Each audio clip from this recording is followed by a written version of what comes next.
Hey everybody, and welcome in to another episode of the Manely Broncos Podcast. And if you guys feel like following the Manely Broncos Podcast, you guys can do so at Manely Broncos. It is a two-person show today without Matty Moles. So he will be back in our next podcast, which will end up being our post-game recap of the game between the Pittsburgh Steelers and the Denver Broncos. But today I am joined by one of my good friends and longtime, guests of the podcast that I've done in the past, back when I used to do the Cameron Parker show, back when I used to be on the Lockdown Broncos. Carl Dumler joins the program, man. How are you doing? I'm doing great, man. Earlier tonight, I was actually watching high school football. We got a kid here in town. He is, I think, in the top 8 ranked for the state. He is 6'10", 320 as a high schooler. Yeah. What year? He's a senior. Okay. Yeah. But he's got a lot of different offers. So I wanted to go watch him play. Plus, my daughter was cheerleading tonight. So it kind of worked out great. And he definitely dominated the game. We're 8-man football here. So you got somebody that size. Yeah, he's unstoppable. But so it's fun watching that. I'm excited for college football tomorrow. NFL football, obviously Sunday. So it's a football weekend, man. You can't beat that. Oh yeah, and especially for high school, and potentially even Broncos related. You were talking about 8-man. Dalton Reisner over here in Colorado. He was it 6-man or 8-man down in Wiggins? I feel like it was 8-man. Okay. I'm not sure. I think that sounds right. It was whichever one. It was 6-man or 8-man. Yeah. But nonetheless, he owned obviously that high school, and obviously went on to Kansas State. Right. Carl. Right. And so, I just think that people have a tendency, and we'll end up obviously talking about what we want to talk about here with the Broncos later. But especially with high school and 6 and 8-man, I think people have a tendency to forget a little bit sometimes, maybe about some of the talent level. Yeah. Of 6 and 8-man, just because I just feel like, and maybe it's the difference too of you're watching basketball, you're watching like a Division II program, you're watching like a Division III program, and those kids are really talented, but then you get those programs that are just head and shoulders above everybody else. It feels that way sometimes when you're watching 6 and 8-man, because those people often get forgotten. Yeah. No, I remember, was it Matt Paradis? He played 8-man football as well. I think they're out in Boise before he went to college, obviously. And right out here, I know we've had 3 kids 2 years ago, my hometown here, one state.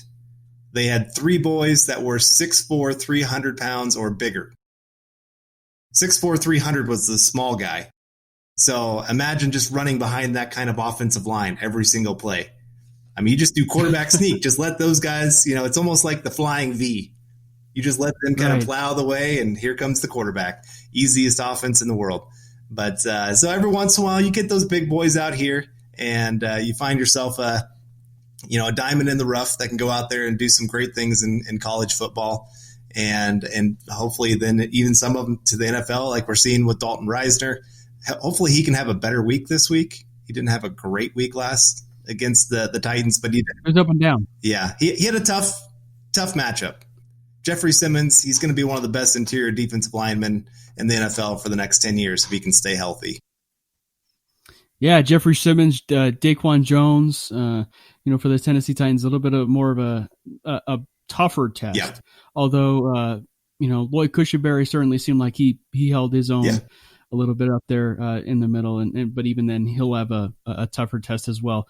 You guys can follow Carl over on Twitter at Carl Dumler, MHH. We have a really good show for you guys today. We're going to talk really like more in depth about the matchups of the game, and I think that one of the things too is we're finally getting some fan interaction. We ended up asking you guys, listeners of the Manely Broncos podcast, kind of what your guys' matchups potentially are, and they might even be similar to what Carl's and what mine are, because we're going to go a little bit more in depth, obviously, with some of the matchups of the game. But let's kind of go first, obviously, with what you noticed on Monday Night Football of the Tennessee Titans and the Broncos. We touched on it in our previous podcast with Patrick Chiotti and and Zach Seegers, when they were on the podcast with us, one of the things we touched on was it was really sloppy. And the one thing that we probably should add to is just that it wasn't just sloppy for the Broncos' sake. I mean, it was really sloppy for the Tennessee Titans. Yeah, it's expected week one with no preseason, shortened off season. If you expected a clean game, that just was never going to happen, especially the Broncos being so young on the offensive side of the ball. It was going to have some mistakes along the way. Drew Lock, I mean, we can start right there. He had himself, I would say, a B- kind of game. He had some great plays, some just that potential that you see in this kid. His touchdown throw to Noah Fant, that was probably one of the top 5 touchdowns of week one. I know there's some other big, but not listed by NFL. Right. But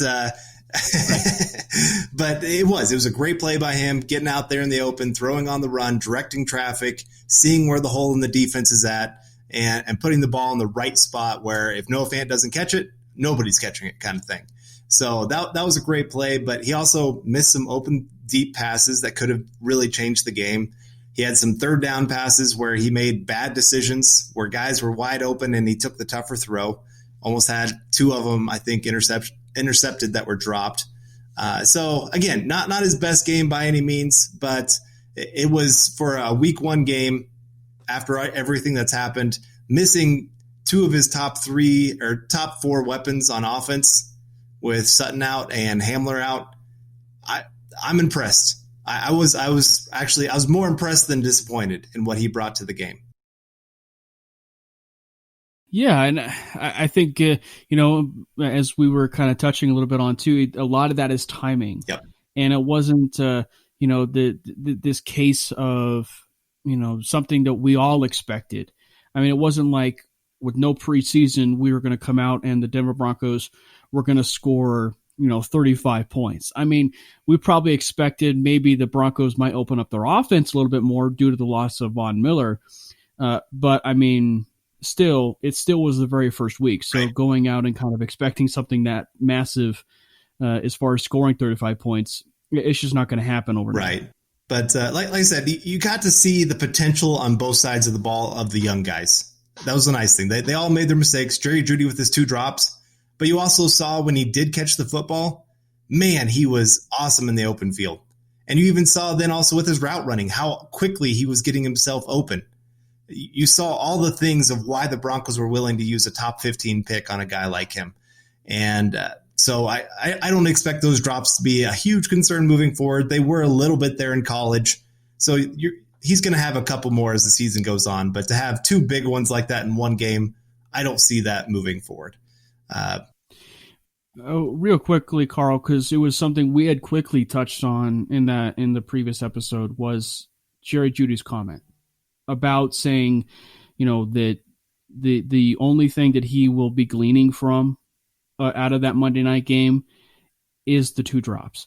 And one of the things that I brought up was that has its positive connotation and a negative connotation, because a positive connotation means, okay, that means that I will be getting better. It means that I'm going to be getting better because of the failure that happened, in that Monday night game based on what I had happened and running without the ball.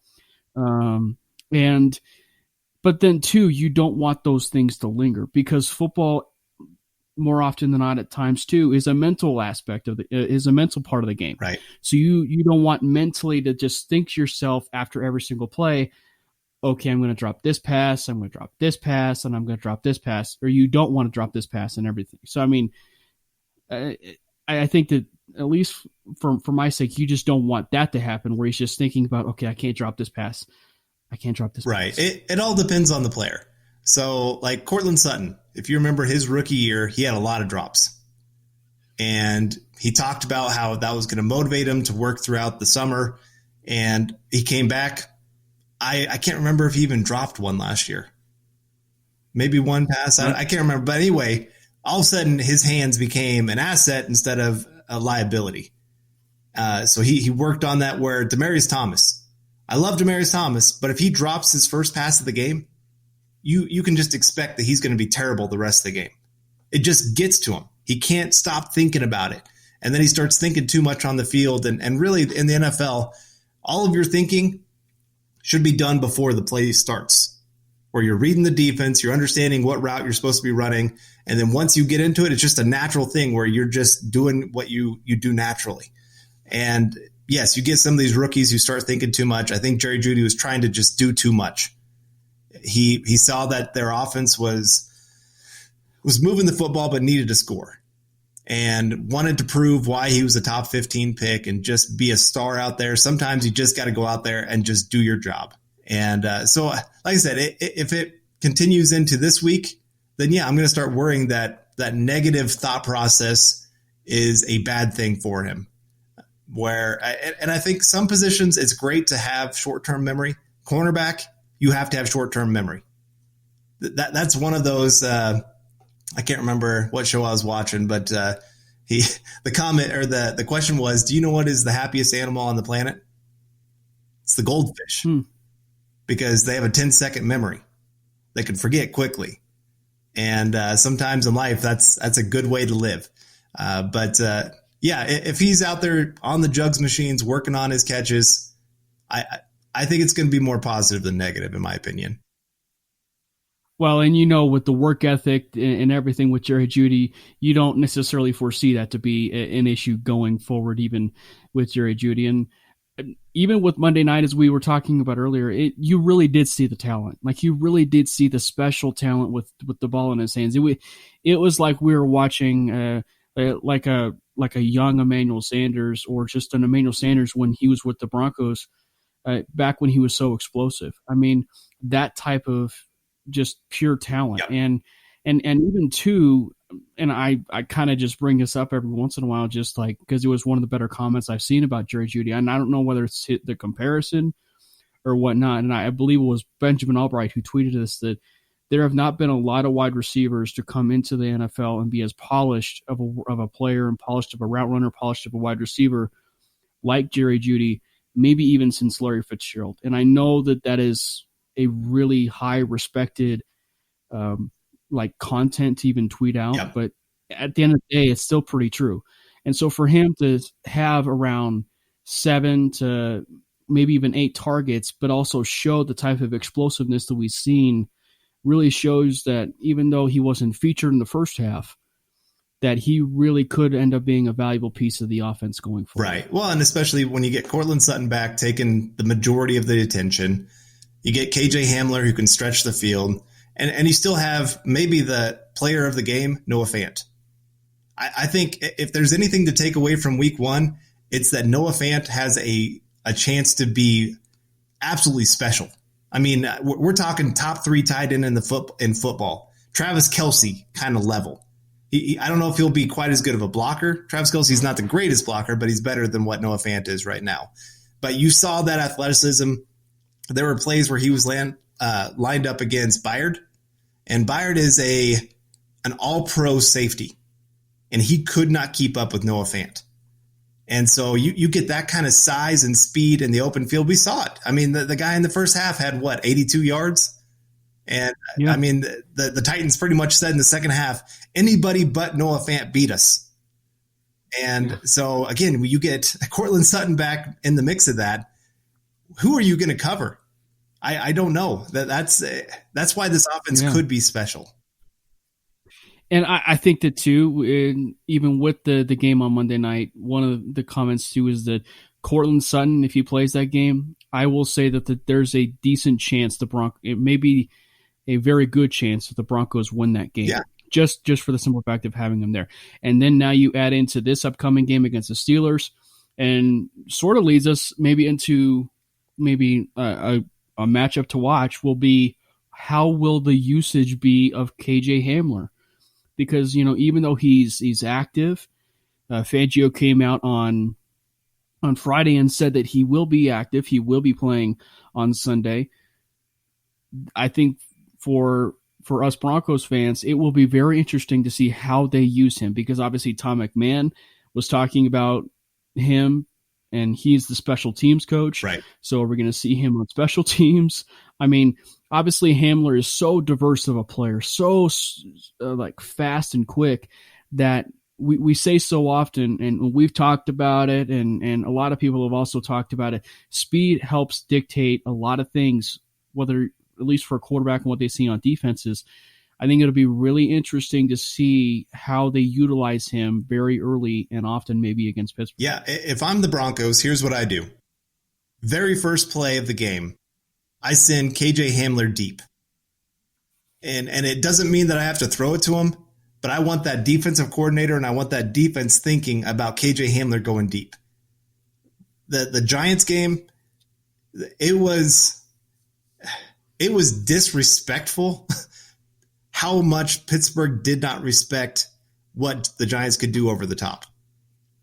They pretty much said, we are going to stop Saquon Barkley. We're going to have all 11 of our defenders around the line of scrimmage. We're going to blitz on pass plays. We're going to just crash the line of scrimmage on run plays. And if you want to win this game, you got to win it over the top. Well, the Broncos have a lot more weapons than what the Giants brought to the table. And so you got KJ Hamler where he could maybe force an extra safety to have to stay back. You got Noah Fant who could run up the seam. And I might do that where I have a couple guys going deep right off the bat just to make them think about it. Even if I don't make the pass. Maybe then I have Cortland Sutton running a drag route or a slant route across the middle, and that's who I'm throwing it to. But just make them think about it. And because otherwise you can't open up the run game. And you need the run game more than what the Giants showed. Well, one of the keys too will be a Phillip Lindsay without Phillip Lindsay in the running game and now that will lead us to maybe week 2, and with no preseason games, it was a little bit bland. I mean, the offensive script was still a little bit bland, and that was partly due to no preseason. Yeah. I think that each and every week, because of the COVID pandemic and because of no preseason, we'll probably see stuff probably up until the Tampa game, which was kind of like that benchmark, that one game that we'll probably start to see the whole offense potentially. And I think that it'll probably inch even that much closer to that. But with the running game and with now just truly Melvin Gordon, what are the Broncos thinking? I mean, are they still thinking run heavy, get Locke on the run? Because we've seen so often now in Locke's early career, he is deadly on the run, and at least on those bootlegs. Right. Well, I mean, you want the defense to have to take a little bit of a pause. I mean, that's why the play action offense works so well. Even if you're not a great running team, just making an offense have to respect that you might hand it off just to freeze those linebackers, to freeze the edge guys from being able to do that full rush up the field. It gives Locke a chance if he wants to get outside, to get outside. It gives him a little more chance to stay in the pocket. It helps the tackles to do a little bit better job. The Broncos did a great job in this past one of helping the offensive line. It wasn't perfect by any means, but they did for the most part help all of them. Now, like I said, Dalton Reisner had a rough game. He got beat on the inside by a few different plays. Jadeveon Clowney made him look silly on one play. Of course, Elijah Wilkinson got beat on one really big third down. And so to me, I mean, one of the biggest keys for this game is how the Broncos do on first down. They have to get positive yards against this great defense. They cannot get themselves into those third and longs where TJ Watt, where Bud Dupree, Stephen Tuitt, trying to think who else they have there. But I mean, they just have some great Hayward on the inside. Right. Yeah. They have some great rushers. And if they know they can pin their ears back, the Broncos are in trouble. So you got to get to those 2nd and 5 or, 3rd and 3 kind of plays where you can run about anything at them. And you just can't have a whole lot of 3rd down and 10s. You're going to get Drew Lock killed. And it's just that's where the bad plays are going to happen. The turnovers that the Pittsburgh Steelers are trying to force in the game like this. And even too, they have to make it manageable for a young quarterback. And right. I think that and even with that offense too, they can't get too cute, because we saw obviously with the fourth down play and everything else, I mean, they got a little bit too cute with the shovel pass. Yeah. We could probably argue, and everything else too, that it was probably the right decision maybe to go for it, but it wasn't necessarily the right call. I mean, would it have been maybe a better play call if Noah Fant was the tight end instead of Jake Butt? Maybe. I think Jake Butt's athleticism probably is a little bit underrated, but at the same time, he's no Noah Fant. Right. It was. I don't mind a couple cute plays during the game, not in big situations quite like that. You were talking about KJ Hamler. I wouldn't mind an end around with him, just because he has that speed to get to the edge and could turn it into a big play. And again, you just want really early in the season. This is what the Patriots are so good at. They might not have the most explosive offense right off the bat, but they throw a lot of formations. They throw a lot out there so that a defensive coordinator has to prepare for so many different things. And so then as the season progresses, they have so much on tape, it's hard to get ready for everything. And then they can really start mixing things up as they go. And so for the Broncos, again, it's not only about doing things to beat the Pittsburgh Steelers, but it's also about being able to beat the Bucks, the Jets, and everybody else down the road because you've set things up in this game. And so like a KJ Hamler end around, man, get that guy 5 touches in this game. If you can get him 5 touches, I'm going to feel pretty good about what the Broncos, that they might have at least one big explosive play in this one. So then are you thinking then that they may, are you actually thinking that they may expand the offense even more than this weekend, just even maybe to what we thought we would see with the Bucks then? Is that what you're thinking? Like maybe just do a week ahead of the Bucks game then? Well, it kind of depends. We don't know if Cortland Sutton's going to play yet for sure. I think he will. He was really close to going this last Monday, so I'm pretty sure he'll be able to go on Sunday. Yeah. So if he's in there, it changes everything that you can call. I like Tim Patrick, but he is limited as a wide receiver. He doesn't have the cutting ability. If you look at Cortland Sutton's combine drills, he didn't have a fast 40, so a lot of people are like, oh, man, this guy is not athletic. Well, 40 time doesn't always show athleticism. That just shows long speed. Where you look at all of his agility drills, man, he is one of the most explosive wide receivers in football. So that opens up a lot of things that you can call on offense just by him being in there. And then again, it opens up everything else for everybody else where they have a lot more one-on-one coverages. And so you get some opportunities that way.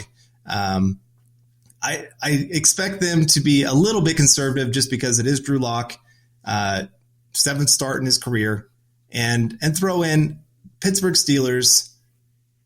They have, I'll just say it, they have the best defense in football. They do.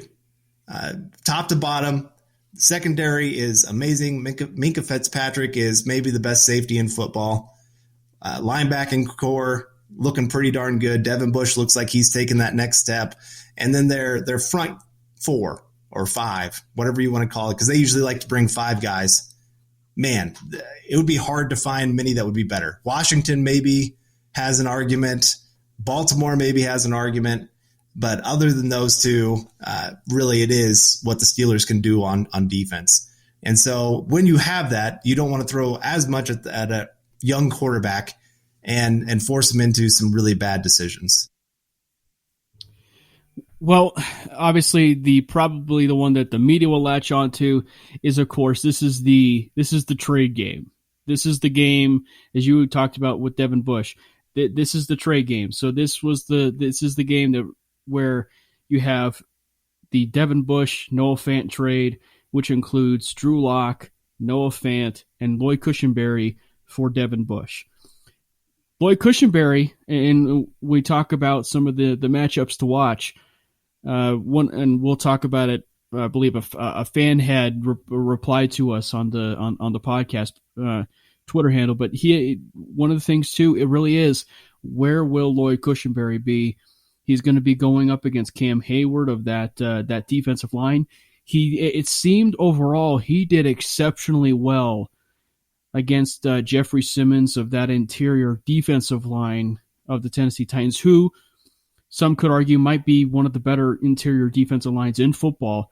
And now you added Clowney into the mix of that, but I mean, he seemed to do pretty well. And maybe for the first start, that's what you need as a rookie. That shows that you can build off that and that you potentially even belong in the league. Right. Yeah. No, he did. He had a decent game for his first rookie season.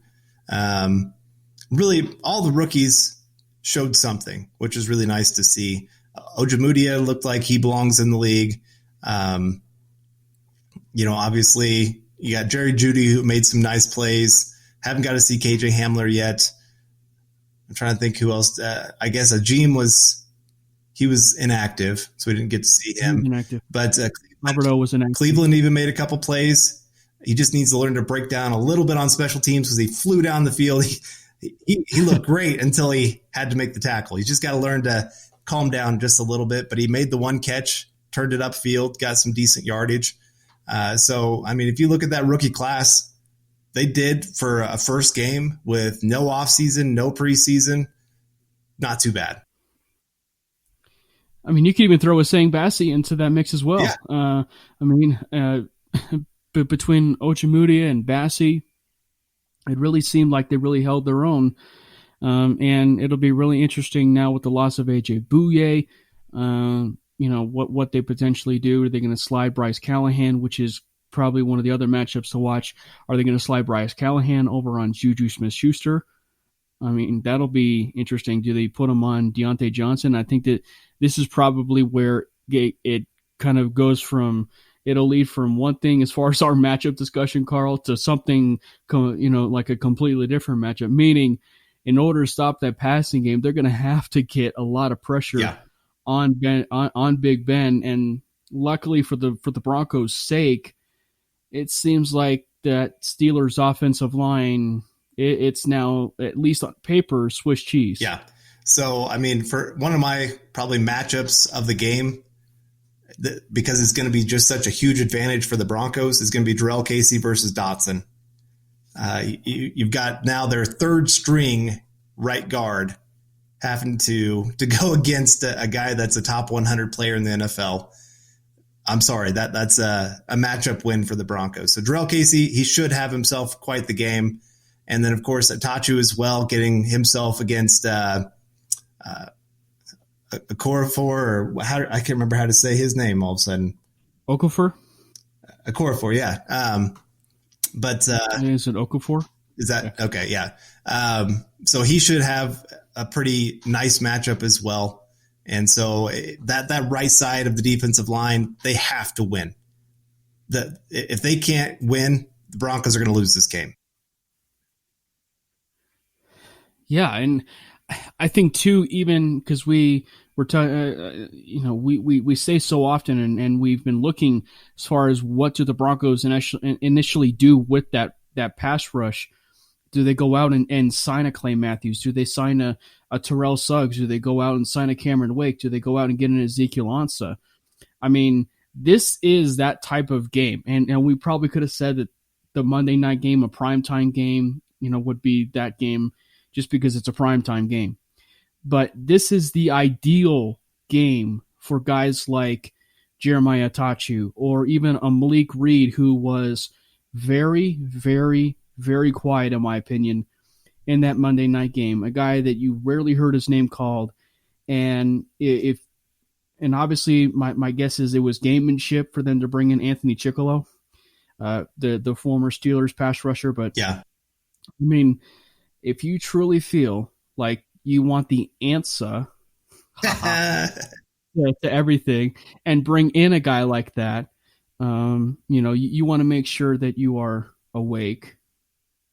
Okay, I'll stop. But anyway, you want to make sure that, you want to make sure that the pass rush is getting to Big Ben all day long. And this is that ideal game, because if not, the Denver Broncos have to make a call. Whether that is Ezekiel Ansah or Cameron Wake or Clay Matthews or T. Sizzle, Terrell Suggs, it really doesn't matter. They'll need to make a call at that point. Right. I am interested to see what do the Steelers do where, like Tennessee this last week, even though they have had Taylor Lewan on that left side, they still chipped Bradley Chubb almost every single play. they respected his game that much that even though they had great player on great player, they still wanted to make sure that Chubb was not the guy that ruined the game plan. Where this week, I wonder with the Steelers, now they have three players that are backups that are coming in having to start on that offensive line, especially on the right side there. You got right guard, right tackle. Are they going to leave Villanueva against Chubb saying, you've got to go win your matchup because we've got to help these other guys? I don't know. I just we'll see how much they absolutely respect Chubb or not. And what do you do if you're Vic Fangio? Because or Ed Donato? I mean, do you take advantage of the weakness, and do you start moving Chubb around, and you start getting a little bit creative on the defensive side of the ball, and you say, okay, on the right side is our greatest weakness, so maybe we just do a little switch up here, and we move, Tachu, Reed, whatever on that other side, and then we have Chubb with the greatest strength, potentially of that defense to get to Roethlisberger. Yeah, potentially a free run. I would say it depends. I would leave him on his regular side to start off the game, and just see, are they going to keep chipping me? Well, if they're going to keep chipping me, might as well move him to the right side where he gets a little bit easier matchup on some things. But if they're going to leave him one-on-one, can he win against Villanueva? He did not look great week one. I'm not talking about Chubb. I'm talking about the left tackle for Steelers here. He did not look great. I mean, again, their offense, you and I were talking about it right before the game, or right before we got on here, of the Giants-Steelers game was actually very, very close into the fourth quarter. It was 16-10, Giants driving, and Daniel Jones makes a really, really stupid decision that leads to a pick and kind of lost all momentum. It was over at that point. And so then Pittsburgh started pulling away as the game went on, or there at the end. But otherwise, the Giants were right there with them. And Big Ben was struggling. If you look, his yards per attempt, and I think even air yards, has gone down every year for the last 4 years. Those injuries have taken a toll. That elbow injury on your throwing arm, man, that is a lot to come back from. And so while, yes, he threw 3 touchdowns, he also had a lot of throws that were just bad. And I just don't think it was a great game by any means. Again, the stats say a certain story. I think the game tape says a different story. And so I'm interested, again, just to see, now he's missing 3 offensive linemen. His left tackle struggled in week 1. What's he going to look like this week when he has a little bit stronger defense going against him, some pass rush that's going to be in his face? You got Alexander Johnson that's going to be coming down that A-gap. Man, that's going to be a fun collision watching that one happen.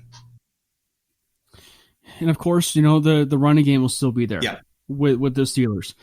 James Conner appears what once seemed like he wasn't going to be able to play on Sunday early in the week. It seems like he'll end up playing on Sunday. I think that it'll be really interesting because the Steelers just have it's a very weird team to figure out offensively because their weapons are just dynamic. And one of the things probably that we'll need to touch on too is the tight end position. They have a tight end that will get very forgotten and frankly a very versatile player, one that you and I liked even coming out of the draft, Chase Claypool, a guy that was a wide receiver / tight end. And I think that it's one of those cases where, kind of pick your poison a little bit. Who do you end up having cover a guy like a Chase Claypool or maybe even an Eric Ebron? Do you have Justin Simmons end up covering him? Do you have, potentially maybe a St. Bassie? And obviously that's not going to be doing good things for him because Bassie's only 5'9". Right. But it's just, it's those things I think with the Steelers where it's just pick your poison on that offensive side of the ball. Now, I will say, for at least my sake, Simmons did not play great on Monday night, but he's too talented of a football player and to just not let something like that particular game linger for an entire season. He's just too talented. Right. And so do I think that he'll bounce back and mentally play much better football? I do, because, and I say it so often, and we see it so often even in sports. We see it in basketball, we see it in football. Whenever you have another really good player opposite you on the other defense, you want to play better to make sure that you are better than them. Right. And when you have a guy like a Minkah Fitzpatrick, who we all see on Twitter and everything else, all these people just say that, oh, Simmons is better than Fitzpatrick. Fitzpatrick is better than Simmons. I mean, if you really want to try and shut up these this narrative that you are better than this person, you have to go out and show it. And I think that Simmons is so athletic enough, that he can do it. And I will say that it was probably all rust, personally, and just no preseason and everything else. The timing was just really, really off, to where there's miscommunication. The assignments was just maybe just a tad bit late. But yeah, I mean, Carl, as far as just with Justin Simmons and potentially covering Chase Claypool, and maybe even a guy like an Eric Ebron, who's not talked a lot about that Steelers offense, because it's all Deontay Johnson, it's Juju, it's James Washington, and everybody else. Yeah, I think the nice thing for Justin Simmons in this one, the Titans have just such I'm not sure that there is a running back with the ball in their hands that is scarier than Derrick Henry. Like, I love Saquon Barkley. I like Ezekiel Elliott, those kind of guys. And I think they might be better all-around running backs compared to Derrick Henry. But him coming downhill, when he gets ahead of steam, he's done. I mean, he's won that job. And so the Broncos really worked hard to make sure that he could not get momentum going. And so they were peeking in the backyard a lot. And Justin Simmons just had a few times where he really got caught looking in the backfield and not paying attention to what was going on behind him in coverage. And so then they just kind of hit right behind him. And he just was that step slower, where James Conner, he's a decent running back. I'd put him maybe middle of the pack of running backs in the NFL right now. And he's banged up. Benny Snell looked actually pretty decent in week one. But again, neither of those running backs make me sit there and go, I have to really game plan to make sure they don't beat me. I feel like, especially when that offensive line has three guys, my front seven are going to take care of that. And I just tell Justin Simmons, you focus on covering your guy. And when he can do that, he doesn't get beat very often. So I expect him to have a real good bounce back game in this one. I do too. Yeah, I do too. And the important thing too about getting to Big Ben, we say so often that pass rush makes the secondary better because of the quick decisions by a quarterback. It's that snap decision to get out of that ball really, really quickly. And obviously we all know that Big Ben is notorious for holding onto the ball and creating opportunities for his wide receivers. So that's a big thing. They have to go get to Big Ben and get him down, bring him down, which, I mean, over the course of the history with the Broncos, it seems like no matter who's been on that offensive line, the Broncos have been able schematically to get to Big Ben. Yeah. No, they've done well. The Broncos are 4-1 in the last 5 games against the Steelers. Now, Vic Fangio has not called a game against Big Ben with the Broncos because the last game was in 2018. Now he's called a game against Big Ben, just not with the Broncos. But yeah, it'll be interesting to see what pressure packages he brings, especially, like I said, you got 3 backups on the offensive line. You got a quarterback that likes to hold on to the football. Man, go get that guy. Go send Alexander Johnson on a blitz. And I understand, like, they have weapons. And so you need to help out some of your young players like Ojemudia, like Bassie. Unfortunately, just with Booyah going down, man, that is a huge blow for this game. I'd feel so much better about the Broncos' chances if he was playing.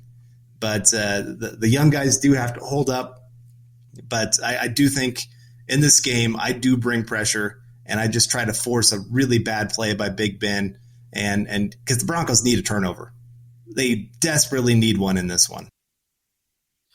So let's kind of get to some of the fan reaction, because we're talking about some of the matchups.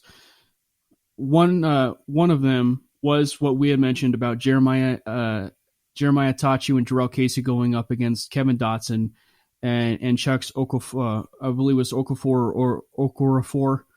And then, then you got the trade matchup. You got potentially Noah Fant going up against Devin Bush as one. And then you have, Tyson Olalu and maybe Lloyd Cushenberry or Cam Hayward. Mm-hmm. And then there's, of course, one that we really didn't touch on the Broncos side of things, but Garrett Bowles. He'll be going up against TJ Watt and Bud Dupree. We mentioned TJ and Dupree early on, but as for Bowles, that was a huge game on Monday night. Yeah. He had for his mental health. I went back and watched the game. I'd say there were 3 plays where I felt like Bowles did a negative job. He had one where he got away with a hold. They were eating their whistle all night. And so I'd almost have been ticked if they called that one and didn't call a couple of the others where the Broncos got tackled to the ground as they're going towards the quarterback. So that was one. There was a run play where I don't know what he was thinking. I don't know if he got confused on the play, but he kind of just hit his guy and then just stopped the block, and the run play was coming right behind him. He needed to sustain that block. And then there was another play, I think, on the goal line that during the run blocking that he just didn't do a great job keeping his feet underneath him. But beyond that, he did great. And for a guy that's struggled a lot his first 3 years in the NFL, to have a bounce back game like that, going against Clowney a lot of times, I was really impressed. This is a tougher matchup this week. Bud Dupree, TJ Watt, even Cam Hayward will probably have some times where he lines up against him. Those 3 guys are great. Now he'll probably have Bud Dupree, and he should stand a good chance of having a stalwart. The Broncos need him to be good. The Broncos need to not have to worry about his side, because Elijah Wilkinson against TJ Watt is maybe the biggest mismatch of this week. And I'm talking about any game in the NFL. TJ Watt's maybe the best or top 3 pass rusher in football right now. He is that good. And going against Elijah Wilkinson, who's probably in the bottom 3 right tackles in football. Yeah. And I think that it's going to be really interesting in this particular game. Do the Broncos end up doing a right tackle by committee? And, do we end up starting to see a veteran presence of a DeMar Dotson, the guy that they ended up signing from Tampa? Yeah. This might be a particular game where we see 2 right tackles play, and just for the simple fact that presence that Watt makes. And I just personally have felt that Watt is a really good football player. He's a really good football player coming out of college. Wasn't exactly up to what his brother's standard was, but he has just gotten better every single year. Yep. Ever since he's been in the National Football League. And a lot of that is probably because he's close with his brother, and so they just work out together. We train together, and I think they go out. When you're a Watt, I've seen videos of them go out to a cabin in the woods, and they just go train, like chopping trees down and doing those kind of things. So, and then now you got his brother added to the mix. Yeah. With the Steelers too, with Derek Watt as their fullback. So the Watt connection is pretty darn strong over at Pittsburgh. But one of the other matchups that someone did mention was at Isaloop, and it was Jerry Jeudy potentially going up against Steven Nelson. Mm-hmm. And I think that this could be a huge breakout game for Jeudy. Yeah. And I personally believe that, just because there will be if Sutton does play, which I think we probably are expecting him to play, even though it's going to be a game time decision. And according to Vic Fangio, he has not done 10 jumping jacks yet. But I think all of us, at least at this point, and when you hear Sutton kind of publicly through the Twitter handle say, we back and everything else like that, yeah.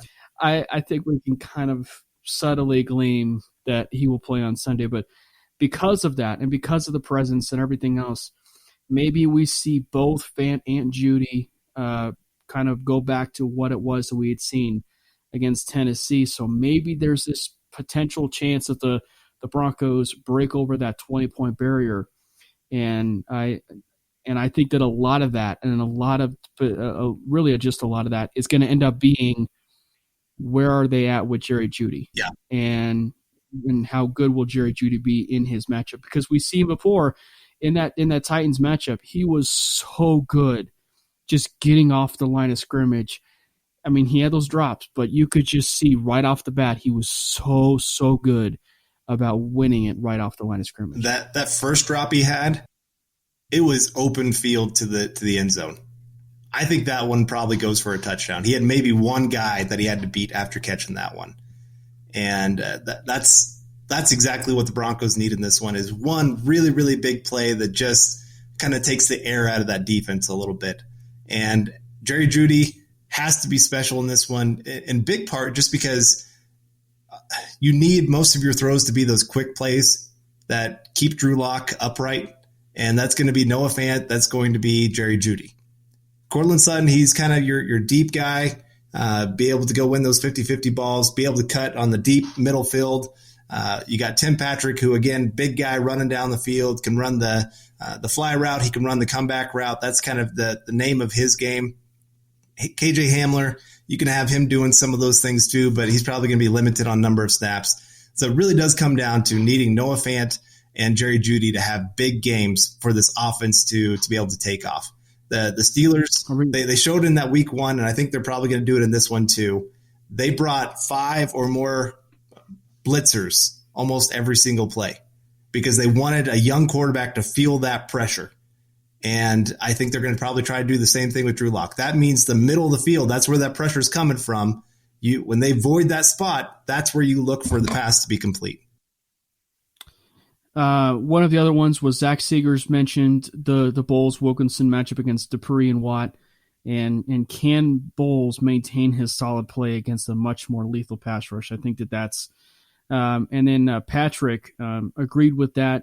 Patrick Chiotti agreed with that, but he also mentioned too about the interior defensive line of the Broncos going up against the interior of that Steelers. And maybe too, that's probably where the Broncos could create that initial pass rush, because we saw in that Tennessee Titans game, that interior defensive line was just lethal. I mean, it was really, really good. We saw Draymond Jones potentially be that player that we saw as far as just the raw, gifted talent of a pass rusher.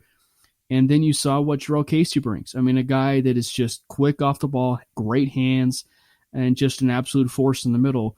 And then you bring in Mike Purcell as well, just a guy that is kind of like a Kyle Pecco in some way, or a Domata Pecco, just a guy that's very quiet and a guy that's not going to be talked about a whole lot. Bronco fans will talk about him just because he's an unsung MVP last year, back when Alexander Johnson and Purcell were inserted in the lineup. But yeah. That interior defensive line for the Broncos is probably where, again, this week is where it's going to end up really making a lot of hay and creating a lot of pressure for big men. Yeah, I've said for a long time that against most quarterbacks in the NFL, interior pressure is more important than exterior pressure. As much as I love Von Miller, I would rather have guys that can get after the quarterback on the interior. Bradley Chubb, again, and really Bradley Chubb, I like the way that he does things because he can win with interior pressure because of his size and power. But the Steelers have great interior pressure guys, and the Broncos, thankfully, they do too, and they're going to have some easier matchups. Draymond Jones, again, going against a backup as well. Jarrell Casey, Shelby Harris, all those guys are going to have some opportunities to go make plays, and they're going to have to. Big Ben, we saw it on Monday night. That man is slow. He's gotten old in a hurry. I'm pretty sure each and every one of us listening to this right now probably could beat him in a foot race. That is how slow he looked. So if you can get in his face and get him down a couple times, that's when you're going to force him to make a really bad decision. And that's then also where he's going to have to start trying to back up a little bit. And that's where your edge rushers can come around the edge and make some plays. So that's going to be such a huge key. If the Broncos want to stop this Steelers offense, it's going to be those interior guys getting in the face of Big Ben because their receivers are going to get open. It's just going to happen. Can they force Big Ben not to be able to see it? That's going to be so vital. I guess, that's could be one of those things that we end up following because the Broncos and with Vic Fangio, what is one of the things that we always say so often with a Fangio type defense? They really limit the big play. And this is going to be a really fun matchup for the Steelers and the Broncos because the Steelers, ever since Big Ben has been their quarterback, it has been all about the big play. And for a Fangio defense, it's about keeping the players in front of them and not letting them get beat deep and really getting that big play. So how can the Broncos do that? You got to do that by getting a lot of pressure on them, getting a lot of and really it's mostly from the interior, but it's really from anywhere. And so I think that for the Broncos' point, they do have to just create that pressure. And if you can do that and you can prove that you can be that really, really good dynamic bend but don't break defense, then you'll have a chance. And I think that is one of the prime reasons why every single game for Vic Fangio as a member of the Broncos as coach has always been close. Because Carl, as you know, whenever you're building a rebuild, whether it's last year or his second season or whatever else, it is way better. Losses hurt no matter what. I mean, we can all agree with that. Whether it's your first year, second year, third year, fourth year, whatever. Losses hurt. But it is way better of a rebuild to lose close than to lose what happened with Vance Joseph. Right. Just people scoring 50 points, blowouts, whatever. I would say, unless you're getting a quarterback like Patrick Mahomes, usually teams that are doing the rebuild in the right way, going from a really bad team to a good team, what you see is they go from losing bad to losing close to winning big. Those are usually the progression that you see in those kind of teams. And so the big thing this season is just being able to see, can the Broncos progress? Week 1 didn't progress in that way. But it was a close game. Obviously came down to the final 17 seconds. And there was a few things that obviously didn't go the Broncos' way. Lost the turnover battle. Got stopped on fourth and 1 from the goal line that would have won the game. Couple big plays that went in the Titans' favor. So you clean up some of those things, and the Broncos are right there. I mean, and Titans fans could argue we should have won even bigger because our field goal kicker couldn't hit the broadside of a barn. So it could have gone either way, I guess, in that sense. And it was a toss-up game for me. When I was looking at the schedule, this was going to be one of the tougher ones. You know, you got those almost guaranteed wins like the Jets, who are maybe the worst team in football. It's bad. Bad. And if Vic Fangio loses that game, honestly, if people started calling for him to be fired, I might not fight that too hard. Just because that should be a big win. You gotta beat the bad teams on your schedule, and then you got to split with the good teams. And so that's one of those you got to win. But Pittsburgh, this is going to be a tough one. They are a playoff team. They've got great players everywhere. Now, I do think the Broncos stand a chance. I think last I checked, Vegas odds had the spread at 7.5 points. I think it should be closer. I would put it at more like 4 or 5. And if the Broncos can get a big turnover, they can win the turnover battle. That'll be huge for them winning this game. And if they can, like I said earlier, get that one explosive play, you just got to get those easy points, those quick points that instead of these long drawn out drives like they had to have there in week 1. Yeah. I think that maybe one of the biggest takeaways was that even though the Titans are in that division where it's the AFC South and it's a pretty wide open division, the Titans are to some the front runner for that AFC South. So you went toe to toe with the youngest offense in football and came out 16-14. Obviously you scored 14 points and that was frustrating and everything else. But at the same time, just by the sheer rebuild standard, that was pretty status quo. I mean, if we're being honest, I mean, it was pretty status quo. And I do foresee that whether it's this game or whether it's later on down the road, the Broncos will win a game or two where they probably shouldn't. Just because at some particular point in time, when that offense hits its stride, and with Locke at quarterback, I mean, there will be a point where they win a game that they probably shouldn't, whether that's this one against the Steelers, maybe next week against the Tampa Bay Buccaneers. You know, I mean, maybe they steal one against Kansas City. I don't know. But it's just those things. It's just so hard to predict with that. Right. But the thing is that it's still just so ride and die as far as Drew Lock. Where is he? And with him being so cautious at quarterback, you know, there's that fine line, right, of being cautious and then also taking those chances. Right. So, I mean, and maybe that Monday night, Drew Lock was just maybe a tad bit too cautious and everything else. I think the narrative changes if he hits one of those deep balls. And I mean, he had 3 of them that the guy was open for, at least had a couple steps on the defender. And he's got to hit those. I think he was just a little amped up. His footwork got a little wonky there for a little bit. And throw in, again, the guys that he worked in training camp the most with on those deep balls were Cortland Sutton and KJ Hamler. Those were the guys running those deep routes. Both of them were out for that game. So getting both of them back, I think he's going to have a little bit better timing on some of those.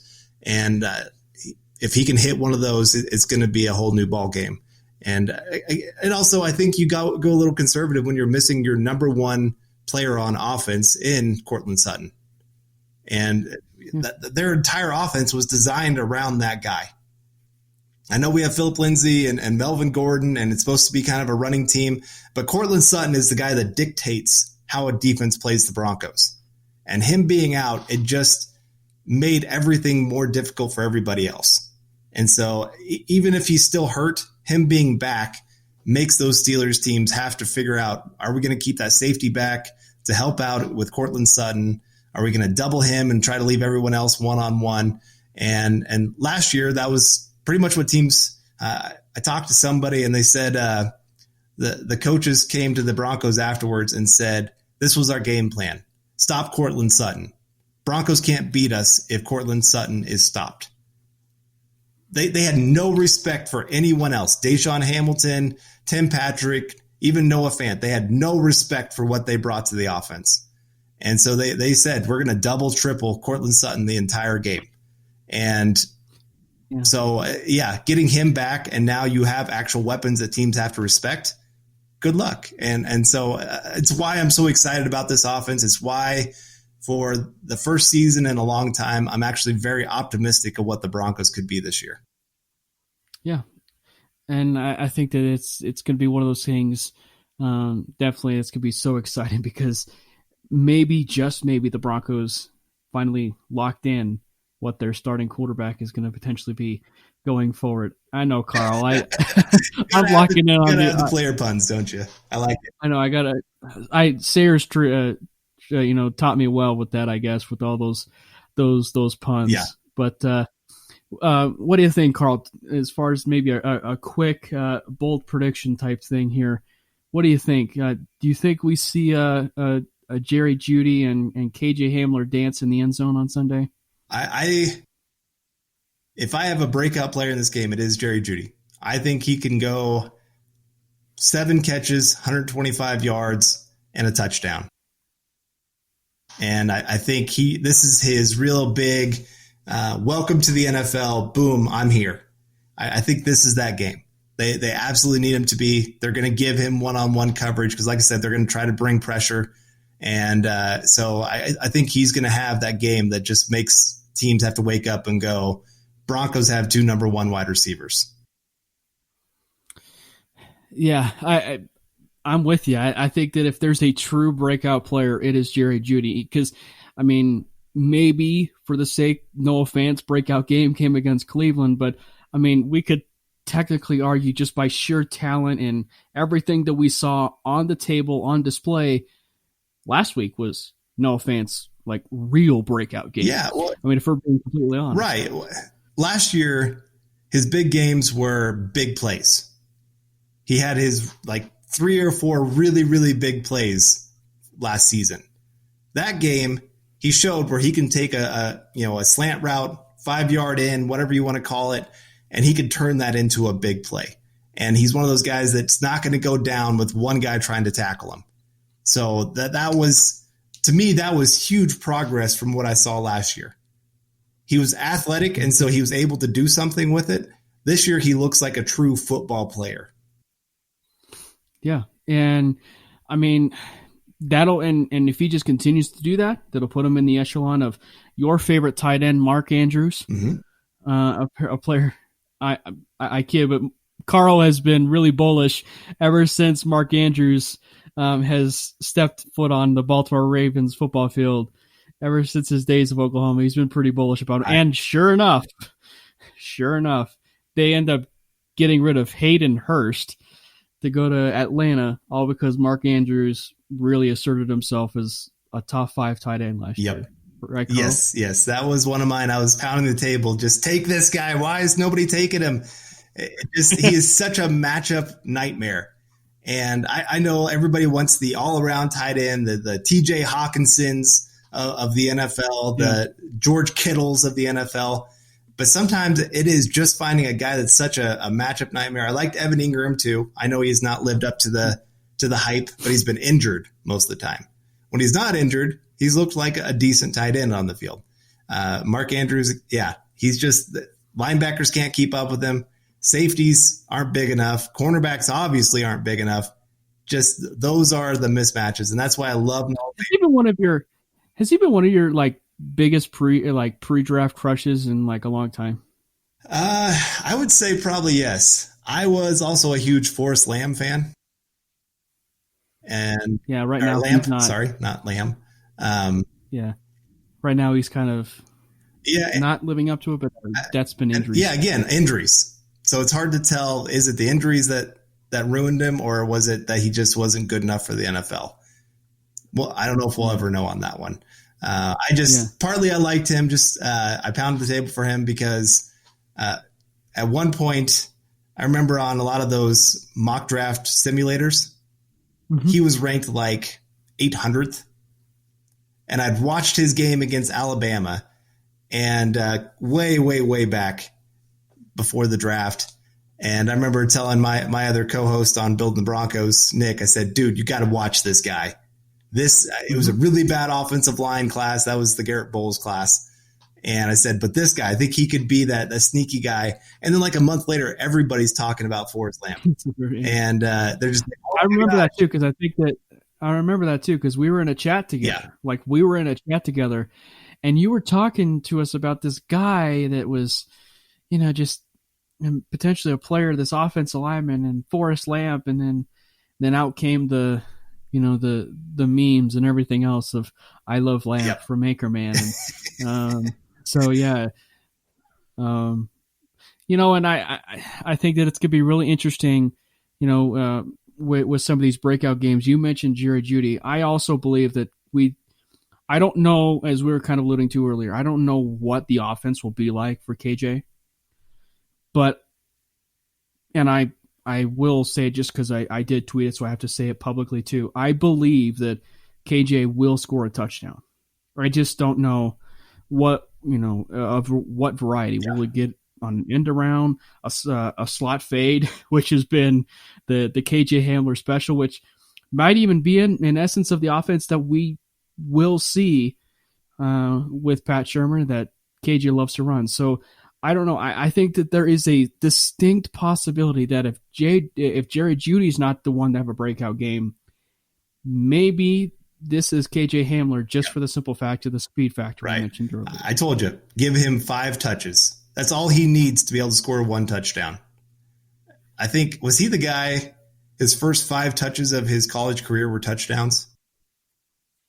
Something like that. I know that he broke, from what I remember, right? I mean, he broke Saquon's all-purpose yards record, right? I mean, at Penn State. So, I mean, this is a guy that you have to get him the ball. Right. Like, you have to get him the ball. Whatever that might be. If that's getting him on kick return coverage, punt return coverage, I still think at some point there's a good chance that Deontay Spencer will be gone this season, that KJ Hamler will take his spot as that punt return guy.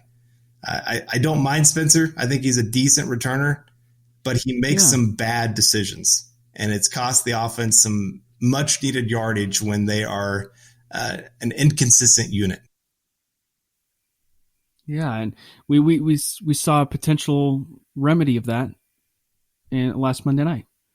I mean, where he fielded that punt, and it was like inside the 5 or something. I mean, like, he's a pretty darn good returner. I mean, he was a Pro Bowl alternate. I mean, you can't necessarily make those types of mistakes when you're that type of caliber player, and especially when you have a very, very, very explosive player that's due to come back any moment and will be back this week for Pittsburgh. So, I mean, and of course, due to the youth movement and being at 28, you're going to have to make that call as a head coach to go to that youth movement. But maybe we just see it that, this will be the offensive year for Hamler, and then you get to the special teams part as more of a full-time role along with the offense in the second year. I don't know, but Hamler's kind of like that wild card. Yeah. Like, I just feel like that the wild card breakout player that you don't necessarily want to use it as a breakout player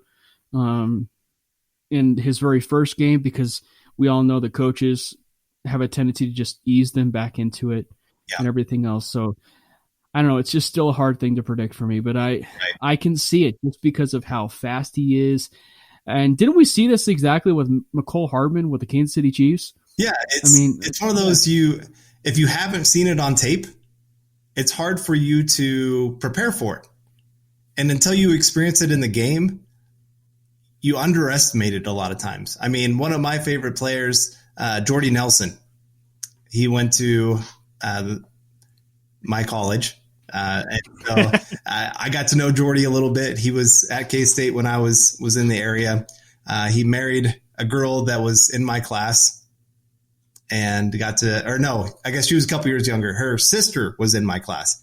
But so Jordy would come to a lot of different events. But teams underestimated him. They just didn't think that he could be that fast. And I think it could be the same with KJ Hamler. Like, you see it in college, but you don't expect it then when he gets to the NFL. And so have that end around, have that quick slant play that you clear out everybody else to open up the middle of the field. Have design plays for him. You don't have to give him a lot of snaps to give him a lot of touches. That's the nice thing that I noticed about Pat Shurmur's offense there in week 1 is he did a good job designing players open. And I think when you add in Courtland Sutton and KJ Hamler, it makes that job even easier. Oh yeah. And it's funny. You're talking about, those players that just, they look a certain way in college, and then you come to the pros, and it's just like, is it really real kind of thing? Like, they have this speed. I feel a lot of that is Jerry Jeudy too. I mean, we talked so much about his special talent, and that's why I find it so funny sometimes when you're reading on Twitter, and I saw it on Twitter back in training camp, back when someone had mentioned the idea that, why are we all surprised that Jerry Jeudy was so good? Well, I mean, it's one thing to make a statement like that, but when you watch so much tape and everything else, and you see the greatness of him, but at the same time, you actually see it on the field. Yeah, it's one thing to actually say that, okay, I'm looking at this computer right now and I'm seeing the talent level of Jerry Jeudy, and he looks special. He looks like the next coming of Larry Fitzgerald, OBJ, or Antonio Brown, or whatever. Yeah, and then you see on the field, and you're just like, whoa. Well, and I think it was almost, we had too much overkill of seeing Jerry Jeudy. I mean, he was the Blitnikoff winner in 2018. And I think if all we had was his 2018 tape, everybody would just be like, this kid is absolutely going to be special. He's the best wide receiver in college football. He's going to be the number 1 wide receiver coming into this draft, and it's not even close. And then you get to the next year, and he wasn't quite as good. But he didn't have to be. He was a little bit banged up. That's part of why he struggled. He had a couple drops, things going on with that. But you also have to remember his quarterback got hurt, so he had quarterback change. And they had all these weapons. I think part of it was Alabama just almost had too much. And that's weird to say because you can never have too many weapons, but I think it does hurt Jerry Jeudy type players. They like to get into a rhythm. And if they don't see the ball for half the game because they're trying to spread it out to all these other great weapons, I think he can get out of rhythm and just tries to do too much when he does get his opportunity. And I mean, we saw that week 1. He got his opportunity and he just was trying to do too much. And I think the Broncos just need to tell him, dude, you are special. Just do your job. It'll come. Just let it happen, man. We don't need you to go out there and do more than what you think you can do. And so that's again why I think he's going to have a big game this week. He's just so special. And we said so often, and this is week 2, mind you, but I'm talking next year, just about potentially what we saw with Noah Fant, in week 1 of this year, and potentially what we did see with Cortland Sutton in year 2. I just can only imagine what a year 2 of Jerry Jeudy would end up being like.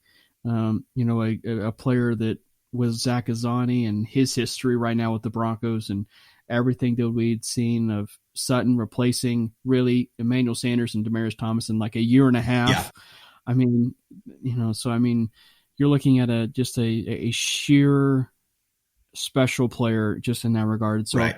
Yeah. And the nice thing is, I don't think you have to wait till year 2 to see it. He is seriously the most NFL ready player that I've seen. Amari Cooper is close. I mean, he was downright great in college and just absolute star. Julio Jones, another. So was Alabama wide receivers, I guess. But those guys came into the NFL absolutely prepared. Jerry Jeudy might be the more prepared of all of them, though. And now he might not have the ceiling of a Julio Jones because Julio is still a freak and top 3 wide receiver in football. But I think he absolutely has the potential to be better than Amari Cooper. And that's saying something. I love Amari Cooper.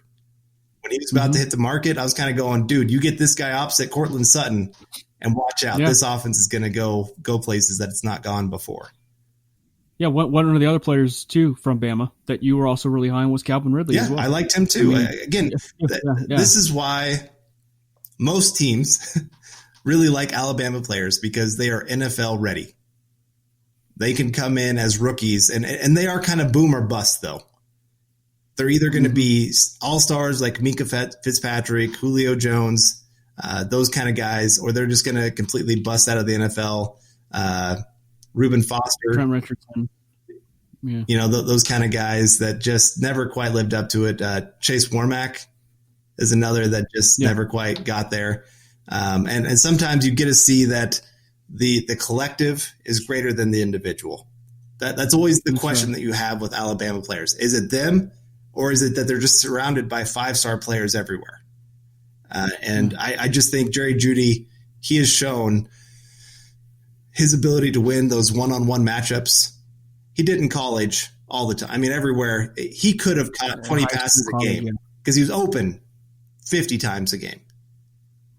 But they distributed it out. And you saw in that game 1, he was open all the time. And he's just got to build a little bit better chemistry with Drew Lock.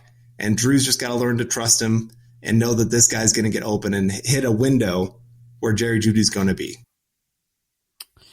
Tell you, one of the things, too, is that Jerry Jeudy alone will make Cortland Sutton a better wide receiver.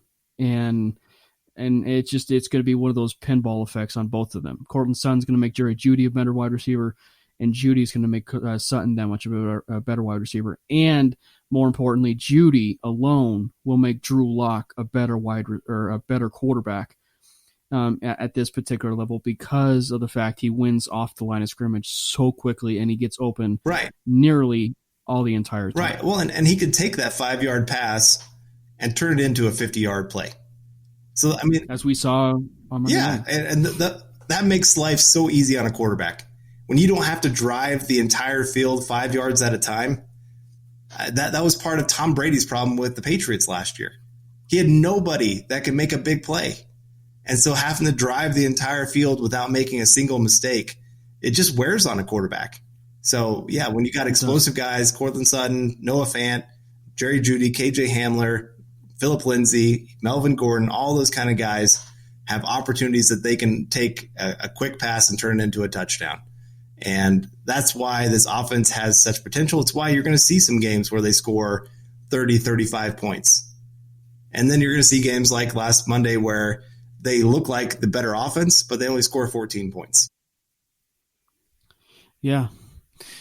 Well, Carl, it was a blast like always, man. I mean, and this will not be the end of it. We'll have you on, of course, in more episodes going forward. But it was awesome, man. We got a chance to talk about the matchups of the game and potentially even the Monday night game some more. But man, this was a blast. Yeah, thanks for having me, man. I appreciate the message, and anytime I see a message, hey, you want to pop on? Love it.